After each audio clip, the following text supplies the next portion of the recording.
Welcome back. Thank you so much for staying with us here on iBrandTV Day Break. It's the Children's Day celebration. May 27th every year is set aside, designed to celebrate children around the world. And our conversation and focus this morning is the state of the Nigerian child. Joining us to have this conversation is Juliet Vincent Obi. She is an educationist, a social entrepreneur, and child entrepreneur enthusiast. Her organization, Kidpreneur Africa, focuses on capacity building for African child entrepreneurs. Kidpreneur Africa, since its inception in 2017, has trained and mentored over 2,000 children in entrepreneurship and financial literacy. She's an alumna of the U.S. Exchange Program Academy for Women Entrepreneurs. She has authored 5 books on entrepreneurship for children and is a recipient of the Kingdom Ambassador Award, Amazing Amazon Award, Educational Distinguished Merit Award, Kidpreneur Coach of the Year Award, Children's Most Loved Personality of the Year Award, named as one of Africa's social innovators and nominated for the United Nations in Nigeria Outstanding Woman in Leadership Education Award. She's here in the studio with us. Good morning and welcome to the studio, ma'am. Thank you so much. Good morning. Good morning. You are away. I am IVLP. Oh! Yay! Wow. I was wondering where I saw you, and then I remembered, I think I saw you at the weekend. On Thursday, yes. During the leadership summit. Of course. Nice to see you finally nice in the field you. of the work. Okay, so we're looking at the Nigerian child. That's the conversation this morning. What is the concept of the Nigerian child? You know, when we talk about the Nigerian child, I always want people to start with the Nigerian youth. Because if there is a state we are seeing the Nigerian youth now, you know, give it 5 years, they'll start bringing in another set of children. So if we don't fix the Nigerian youth, there is every tendency that whatever that is happening with our children will also repeat itself. Because, you know, parenting is something people don't go to school for, which you're supposed to go to school of parenting, graduate before you start parenting. Is there a school like that? Okay, so there is none. So now I am talking about it, so we can start looking in that line. You are now in media. You didn't just come and started doing this. You went to school. So when we look at the state of a Nigerian child, we are also looking at the state of their parents, state of the youth. Let me start with their parents. So many of them were parenting by experiments. We were not armed with information. So those things have effects on the Nigerian child. So if we want to talk about the Nigerian child, we should also talk about who brought this Nigerian child into this menace. You now look at the government, because like you said, is there a school like that?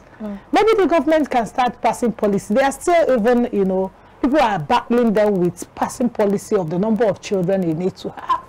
People are saying, is it your problem? Do you understand? So if government are not seeing it that these are future, we heard that growing up, you are the future of Nigeria, you are the leaders of tomorrow. It's like tomorrow is not coming. So I tell kids now, you are the leaders of today. Because they have promised us tomorrow. And we will sing it, we chant it, you know, dreaming of this tomorrow that you and I have not seen it come to be. So maybe we'll change the narrative that they are the leaders of today. And that is what I preach even in my organization. Because that have given them the sense of leadership. That have given them the sense of responsibility. Our youth, they believe that the government is the solution of the problem. They believe that we are looking up to you.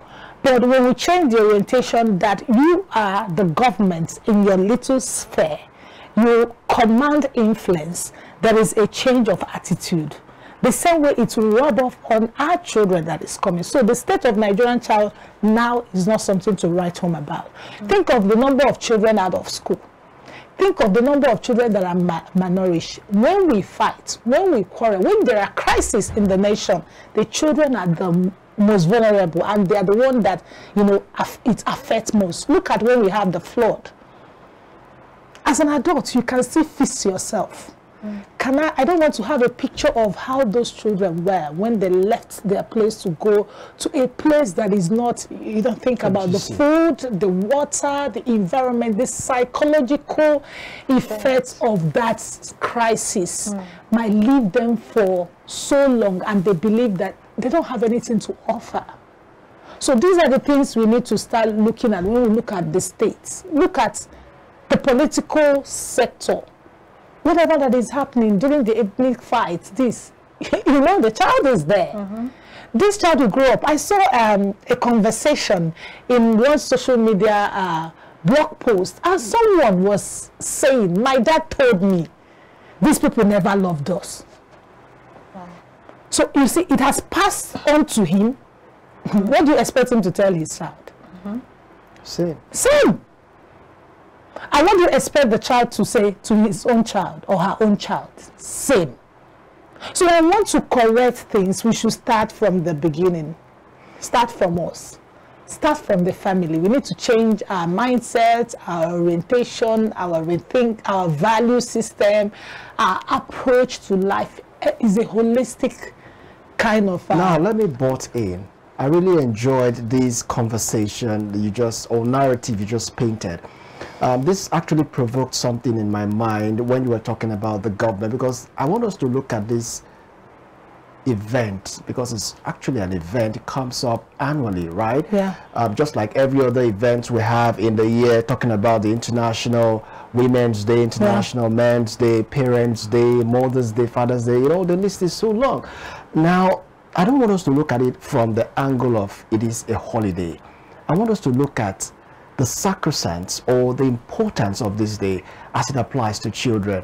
Now, I understand that you are an advocate, talking about your organization doing its best. The government is also doing their best, and legal practitioners are also there trying to do their own bit.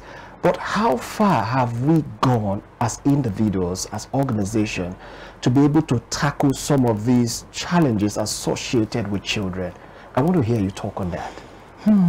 Because quite understood, or you agree with me that this has to do with the right of this child, the education of this child, the health of this child. So it's encompassing. So talk to us about that.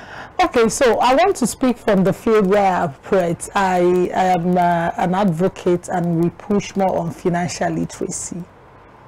So last 2 months, we had a financial literacy awareness campaign in partnership with other 2 organizations.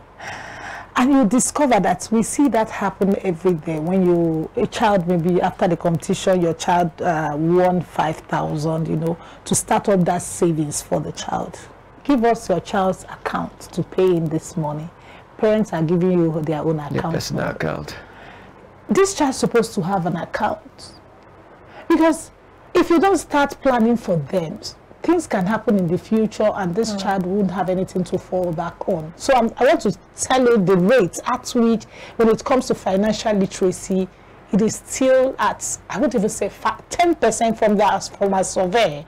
Out of 10 students, you will see 8 saying, I don't know anything about savings, anything about budgeting, anything about, you know, how to make money. Investments, so to speak. Don't even go to investment. It was so worrisome when we went to a school in Ogun State, and I was talking to them, you know, how do you think, what do you think you can do to make 1 million naira now? If you are to make 1 million, let's say, let's give you like how can you make 1 million so fast? And you know, others were saying, you graduate, go to school and get to work, you start working and you get 1 million. The senior student, one of them said, do Yahoo, Yahoo. It has gotten to that state. Imagine if that child has that mindset. That child will always believe that I can make money through fraudulent arts.